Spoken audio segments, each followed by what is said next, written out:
நீங்கள் தவறவிட்ட எபிசோடுகளை இப்பொழுதே காணுங்கள் உங்கள் Tandivan.com மற்றும் Tandivan யூடியூப் சேனலில்.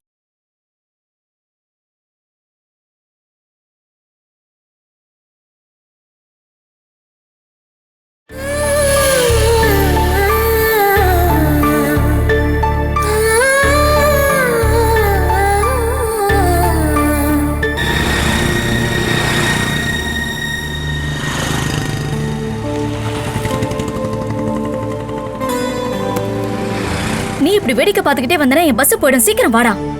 இவன் எப்பவும் இப்படிதாமா. இவனை கஷ்டப்பட்டு இழுத்துட்டு போய் ஃபர்ஸ்ட் பெல்லுக்கு முன்னாடியே ஸ்கூல்ல விட்டுறேன். நீ போக வேண்டியதானே? நம்மளை சுத்தி இருக்கிறவங்க எல்லாரையும் நல்லா பார்த்து தெரிஞ்சுக்கணும்னு கிரிஜா டீச்சர் சொல்லியிருக்காங்க. ஓ, நீ எல்லாரையும் பார்த்து கத்துக்கிறியா என்ன?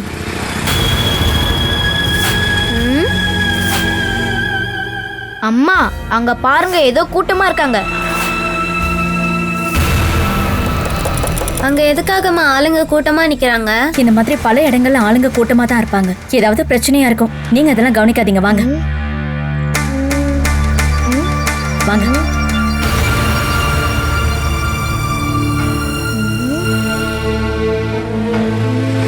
அம்மா, அங்க யாரும் செத்து போன மாதிரி இருக்காங்க. தேவையில்லாம பேசாம என் கூட நடந்து வாடா.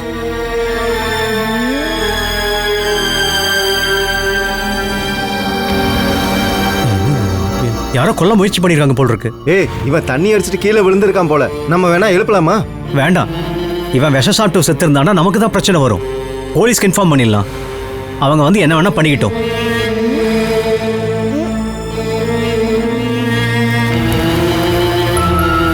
நான் போய் பார்த்துட்டு வரமா? டேய் வினு. டேய் வினு. டேய் வினு, அங்கே நில்லுடா.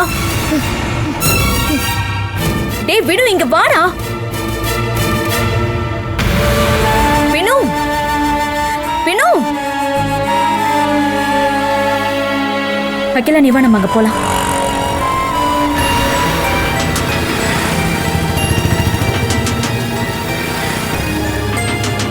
டேய் வினு, என் கூட வா.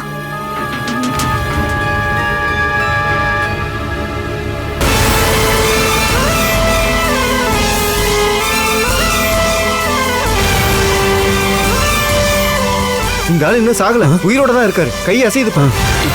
ஆமா ஆமா.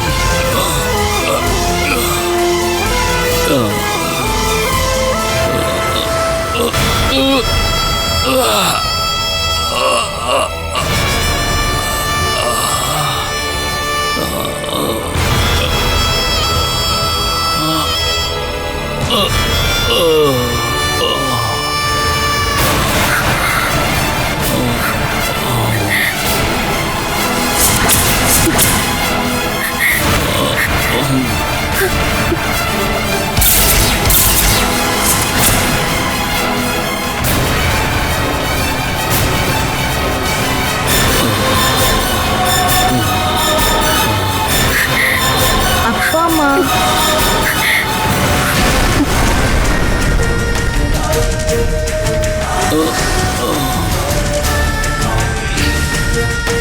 நேற்று ராத்திரி இவர் போதையில் விழுந்திருக்காருன்னு நினைக்கிறேன்.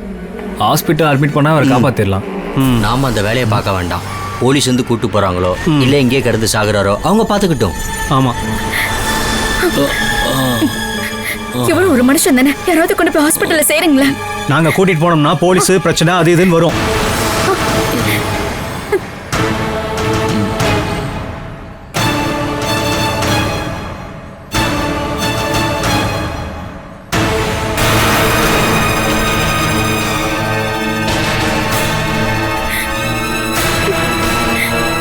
யாராவது உதவி பண்ணுங்களேன் ப்ளீஸ்.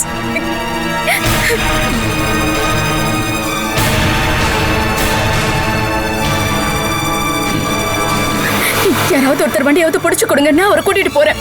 உங்களுக்கு வேற வேலை இல்லையா? நீங்க ஹாஸ்பிட்டல் கூட்டு போறேன்னு சொல்றீங்களே, உங்களுக்கு இவன் என்ன வேணும்? என் குழந்தைங்களுடைய அப்பா. யாராவது ஒருத்தர் வண்டியை பிடிங்களேன், நான் இவரை கூட்டிட்டு போறேன்.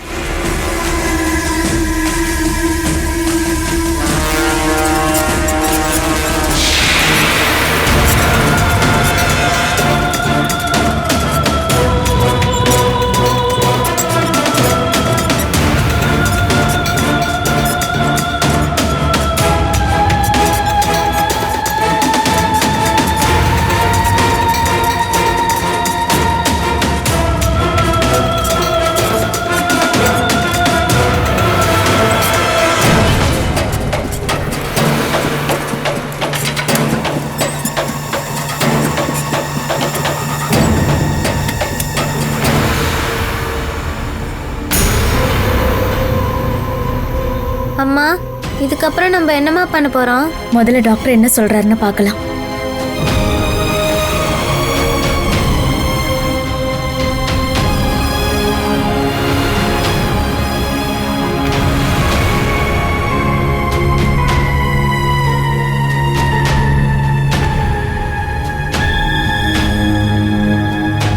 இப்போ என்னம்மா பண்றது? நீங்க ஸ்கூலுக்கு போங்க. நீங்க இங்க தனியா இருப்பீங்களே. நீங்க போகாம இருக்க வேண்டாம். டாக்டர், பேஷண்ட்டை இவங்க தான் கூட்டிட்டு வந்தாங்க. அவர் உங்களுக்கு என்ன வேணும்? என் குழந்தைங்களுடைய அப்பா. நான் போய் செக் பண்ணிட்டு உங்களை கூப்பிடுறேன்.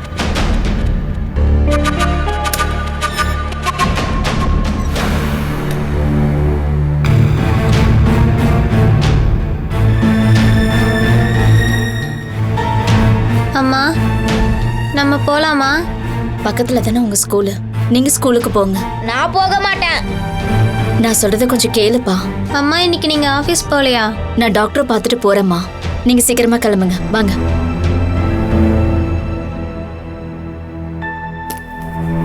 பார்த்து போகணும். பினு, இந்த உன் பேக். வாடா வேணும், சீக்கிரம் போலாம்.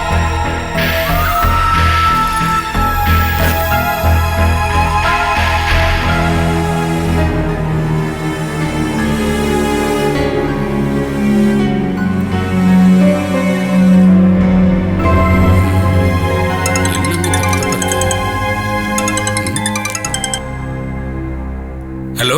ஹலோ சார், நான் பாலசுதா. யாரு? நான் சுதா பேசுறேன் சார். ஓ சொல்லுங்க சுதா. எனக்கு தெரிஞ்ச சொந்தக்காரங்களுக்கு ஒருத்தவங்களுக்கு ஆக்சிடென்ட் ஆயிடுச்சு. நான் இப்போ ஹாஸ்பிட்டல் வரைக்கும் வந்திருக்கேன். சீரியஸா? ஏதாவது ஹெல்ப் எதுவும் வேணுமா? வேண்டாம் சார், எனக்கு நீங்க இன்னைக்கு லீவு கொடுத்தீங்கன்னா. ஓகே, நான் சொல்லிக்கிறேன் சுதா. ஏதாவது தேவைப்பட்டா கால் பண்ணுங்க. ம்.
ரிப்போர்ட்டை கொடுங்க.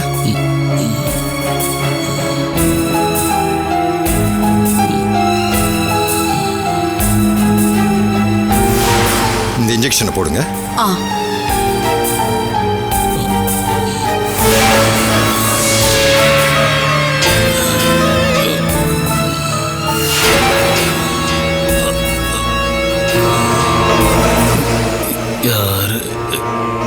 யாரு என்ன அடிச்சது? தண்ணி அடிச்சிட்டு சண்டை போட்டிருப்பாருன்னு நினைக்கிறேன் சார்.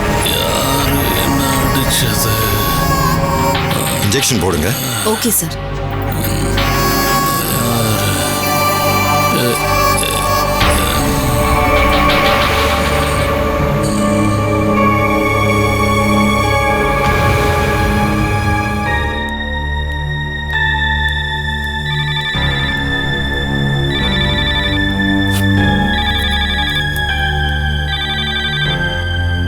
ஹலோ. ஹலோ பாலா, யாருக்கு ஆக்சிடென்ட் ஆயிருக்கு? யார் சொன்னாங்க? இப்பதான் கம்பெனில இருந்து ஜெயக்குமார் அண்ணா சொன்னாரு. யாரு? பாலா, என்னன்னு சொல்லு. ஆக்சிடென்ட் யாருக்கு?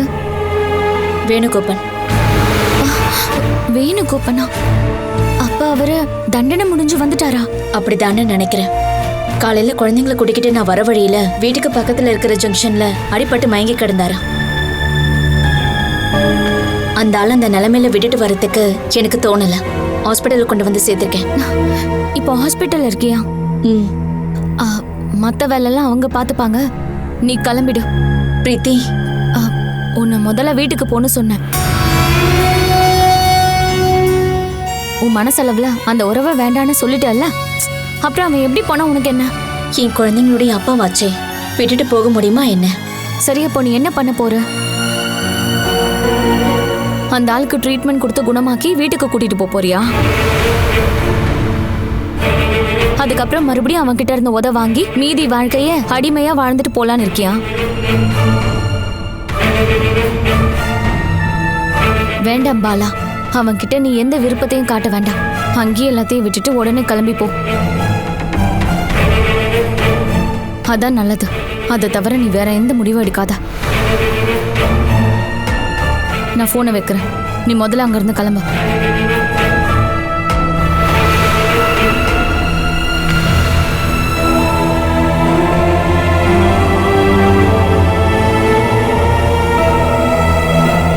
வேணுகோபால் கூட நீங்க தானே வந்தீங்க?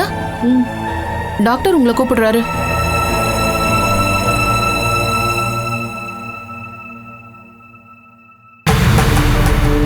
உட்காருங்க.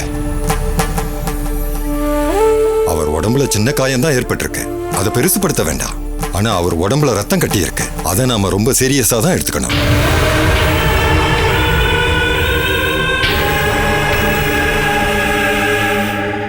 இதுக்கு முன்னாடி ரத்த வாந்தி எடுத்தோ இல்ல தலை சுத்தி விழுந்தோ இந்த மாதிரி நடந்திருக்கா? 8 வருஷமா இவரு ஜெயில இருந்தாரு. நீங்க சொல்றத நான் கண்டிப்பா ஏத்துக்கிறேம்மா. வேணுகோபால் 1 வருஷத்துக்கு முன்னாடி இங்க இதே மாதிரி அட்மிட் ஆயிருந்தாரு.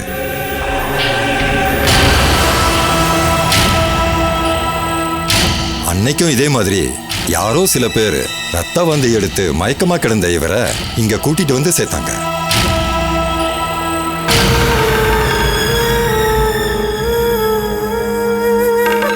அவங்க தான் பணத்தை கட்டி டெஸ்ட் எல்லாம் பண்ணாங்க. அப்போதான் வேணுகோபாலுக்கு லிவர் சிரோசிஸோட ஆரம்பம்னு எனக்கு தெரிய வந்தது.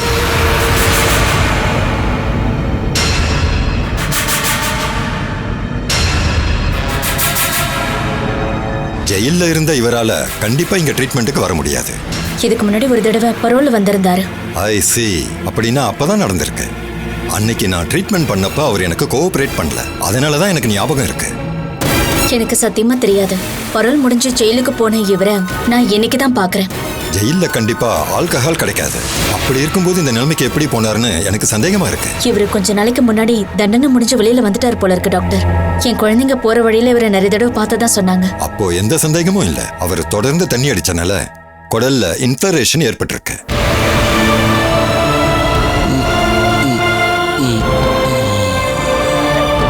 இப்ப என்னன்னா, இதுக்கு முன்னாடி இவருக்கு சிரோசிஸ் வந்ததுனாலையும் அதிகமா தண்ணி அடிச்சனாலையும் குடல்ல இருக்கிற சாதாரண செல்கள் அழிஞ்சு போய் ஃபைப்ரஸ் டிஷ்யூஸ் இப்ப வளர்ந்துருக்குன்னு நினைக்கிறேன். மஞ்சக்காமால, ரத்த வாந்தி, வயிற்று வலி, இது எல்லாமே அதுக்கான சிம்டம்ஸ் தான்.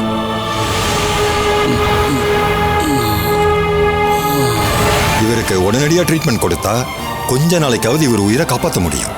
அப்படி இல்லைன்னா லிவர் டிரான்ஸ்பிளான்ட் பண்றதை தவிர நமக்கு வேற வழியே இல்லை.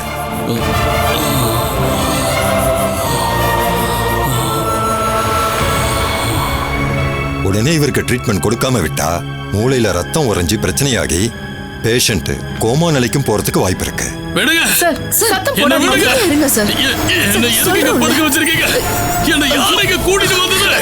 சார், விடுங்க, நான் போணும். விடுங்க. அமைதியா இருங்க. வந்துட்டாரு. அமைதியா இருங்க சார். என்ன யாருங்க கூட்டிட்டு வந்தது? சார், சொன்னா கேளுங்க. கத்தாதீங்க. போகணும். என்ன விடுங்க. விடுங்க, எனக்கு எந்த வியாதியும் இல்ல. நான் இங்க இருந்து போகணும்.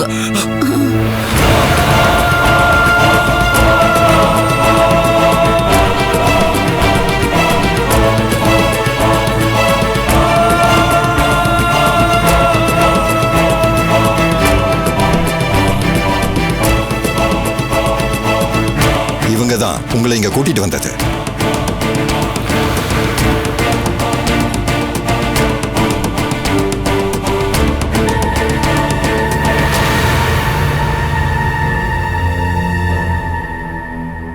ஓவரா தண்ணி அடிச்சு மயக்க நிலையில ரோட்ல ரத்த வாந்தி எடுத்து விழுந்து கிடந்த உங்களை காப்பாத்தினது இவங்க தான்.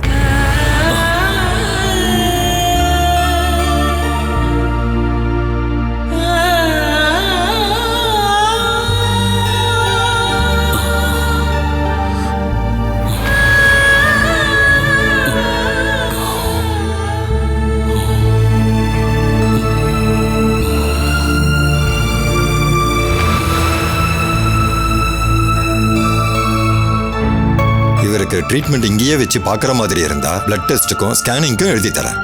ஆனா அதை விட முக்கியமான விஷயம், இனிமே நீங்க அவரை குடிக்காம இருக்க பார்த்துக்கணும். இதுக்கப்புறமா அவர் தண்ணி அடிச்சா இனி அதிக நாள் உயிர் வாழ முடியாது. 4-5 மணி நேரத்துக்கு அப்புறம் தான் அவரால் நடக்க முடியும். அவருக்கு ட்ரீட்மெண்ட் எப்போ ஸ்டார்ட் பண்ணணும்னு நீங்க முடிவு பண்ணி சொல்லுங்க. நீங்க வேணுகோபாலோட ஒய்ஃபா, அதுக்கான எல்லா பொறுப்புகளும் உங்ககிட்ட தான் இருக்கு.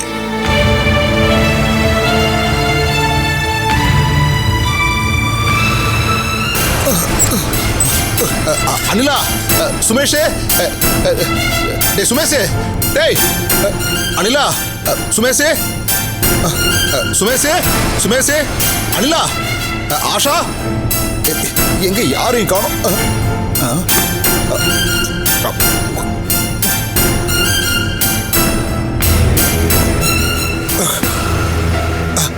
சுமேஷ் எங்க? அவர் இன்னும் வரவே இல்லையே. இன்னும் வரலையா? அப்ப வந்ததுக்கு அப்புறம் சொல்றேன். என்னாச்சுங்க? அது வந்து வேணு தண்டனை முடிஞ்சு ஜெயில இருந்து வந்துட்டானோ.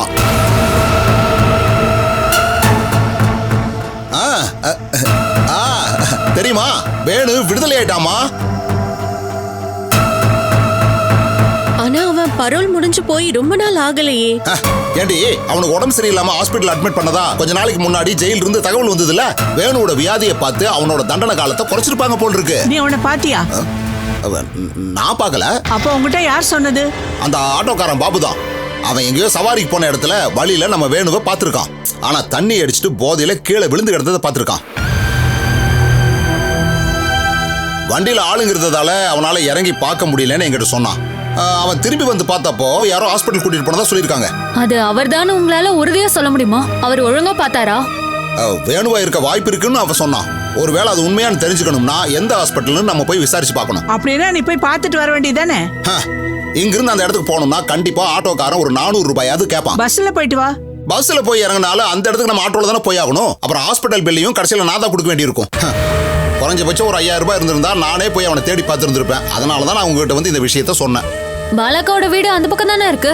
அங்க கால் பண்ணி சொல்லுங்க. புருஷனை பாத்துக்க வேண்டியது பொண்டாட்டியோட கடமை. அதுவும் சரிதான். அனிலா, நீ பாலாவுக்கு ஃபோன் பண்ணி விஷயத்த சொல்லு. நாளா கால் பண்ண மாட்டேன். அவளும் அவளுடைய குழந்தைகளும் நிம்மதியா வாழ்ந்துட்டு இருக்காங்க. வேணு திரும்ப வந்த விஷயம் அவங்களுக்கு தெரியாம இருக்கிறது தான் நல்லது. ஒருவேளை சொன்னாலும் வேணுவை பாத்துக்கிறதுக்காக பாலா கண்டிப்பா போக மாட்டா. வேணு உயிரோட இருக்கானா இல்லையானாவது பாத்துட்டு வா. நான் போறேன். யாராவது பணம் கொடுங்க, நான் போய் பார்க்கறேன். அவனை போய் பார்க்கணும்னா என்கிட்ட 5 பைசா கூட இல்லம்மா. அனிலா, இங்க பாரு, எனக்கு ரொம்ப பசி எடுக்குதுடி. பேசிட்டு இருக்கும்போதே உள்ள போயிட்டேன். நீ சுமேஷுக்கு கால் பண்ணு, அவன் போய் பார்த்துட்டு வரட்டும். அத்தை கொஞ்ச நேரத்துக்கு முன்னாடி தான் கால் பண்ணேன். ஃபோன் ஸ்விட்ச் ஆஃப்ல இருந்துச்சு. ஒருவேளை அவர் மீட்டிங்ல இருந்தாலும் இருக்கலாம். எனக்கு அவர் கால் பண்ணாருன்னா சொல்லிடுறேன். எஸ்கேப்.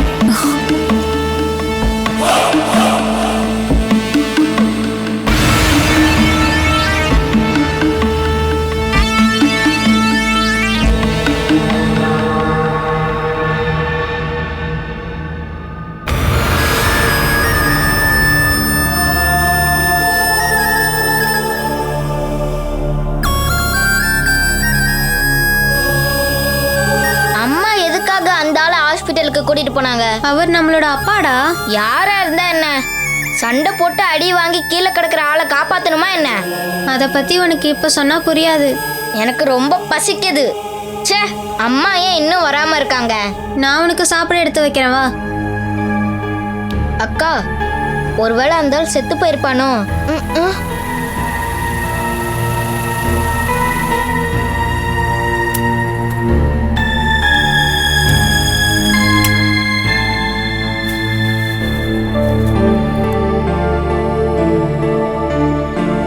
அம்மா ஹாஸ்பிட்டல்ல இருந்து கால் பண்ணாங்க.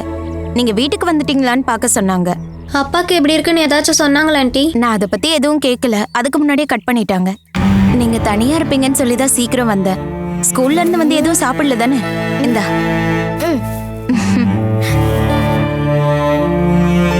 நீங்க அப்பாவை பாத்தீங்களா? காலையில நாங்க ஸ்கூலுக்கு போகும்போது தான் அப்பா ரோட்ல அடிபட்டு விழுந்திருந்ததை பார்த்தோம். அவரை சுத்தி ஆளுங்க எல்லாரும் நின்னுட்டு இருந்தாங்க. யாருமே உதவி பண்ணல.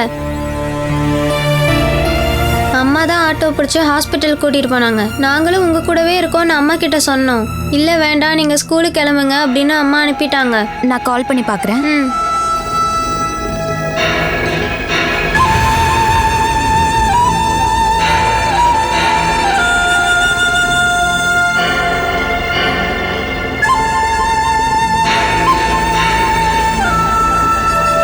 பாலக்கா, நான் வீட்டுக்கு வந்துட்டேன்க்கா. இல்ல இப்பதான் காஃபி குடிக்க ஆரம்பிச்சாங்க. அங்க என்னாச்சு? அவரு கீழே விழுந்ததுனால சின்ன காயமோ அப்புறம் லேசா அடிபட்டிருக்கு, அவ்வளவுதான். இப்ப அவர் ரொம்ப வீக்கா இருக்காரு. நான் அம்மா கிட்ட பேசணும் ஆண்டி. பாலக்கா, நான் அகிலா கிட்ட போனை கொடுக்குறேன். அம்மா, நீங்க எப்பமா வருவீங்க? நான் இப்ப வந்துருவேம்மா. நீங்க காஃபி குடிச்சிட்டு உட்காந்து படிங்க. அப்பாவுக்கு என்னம்மா ஆச்சு? நான் வந்து சொல்றேம்மா. போனை நீ ஆண்டி கிட்ட கொடு. நீ போய் சாப்பிடு போ. வழியில அடிபட்டு கிடந்தால நீங்க ஹாஸ்பிட்டல் கொண்டு போய் சேர்த்தீங்க. இதுக்கப்புறம் மத்ததெல்லாம் அவங்க பாத்துப்பாங்க. நீங்க அங்க இருக்காதீங்க. நான் வேற ஒரு ஆளு இங்க கொண்டு வந்து சேர்க்கவே இல்லை சித்தாரா. அவர் என் குழந்தைங்களுடைய அப்பா. 2 காலால எழுந்து நிக்கவே கஷ்டப்படுற இவரை அவரை இங்க விட்டுட்டு வர்றது எனக்கு ரொம்ப ரொம்ப ஈஸி தான். ஆனா என்னைக்காவது ஒரு நாள் என் பசங்க நீங்க ரொம்ப கொடூரமானவங்களான்னு என்கிட்ட கேட்டாங்கன்னா நான் என்னன்னு பதில் சொல்றது? கூட இருந்து அவரை பாத்துக்கணும்னு நினைக்கிறீங்களா? என்னால எந்த முடிவும் எடுக்க முடியல. ஒண்ணு நான் இங்கே விட்டுட்டு போயிடணும், இல்லைன்னா அந்த ஆள் உயிரோட இருக்கிற வரைக்கும் ஒரு பாரமா தூக்கிட்டு தெரியணும். நான் மட்டும் உங்க இடத்துல இருந்திருந்தா இவ்ளோ துரோகம் பண்ண ஒரு மனுஷனை பார்த்து பார்க்காத மாதிரி போயிருப்பேன். அந்த ஆளுக்கெல்லாம் அப்படிதான் பண்ணணும். தாலி கட்டிட்டாருன்ற சென்டிமெண்ட் எல்லாம் விட்டுட்டு சீக்கிரம் வாங்க. இங்க உங்க பசங்க வெயிட் பண்ணிட்டு இருக்காங்க. நான் வேற எதையும் சொல்ல விரும்பல.